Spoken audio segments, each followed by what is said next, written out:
Do you know what it's like? It's like those viral videos where a mother tortoise has adopted a baby hippo. It's cute, but it's also like, dude, that is not your baby. The other thing is, back in the day, cars were cars. Very simple. Nowadays, there are a whole lot more. For example, if you were out on a road trip and you had a whole chicken or a pizza that needed cooking, we've all been there, the old midget was useless. But the Cyberster has vehicle to load, and that means you can use it to run any 240-volt household appliance. Just plug the adapter into the charge port, plug the other end into your appliance, and bosh. And yes, that appliance can even be an air fryer.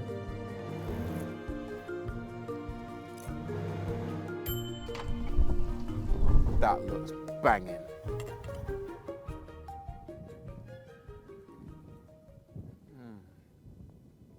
OMG. Okay, let's talk money. It is 2025 right now, and generally in these times, car prices are not a pleasant surprise. And the Cyberster, well, it's not cheap, but it's not massively expensive either. The entry-level trophy model starts at 55 grand, while this range-topping GT is just under 60 grand, and that's all in.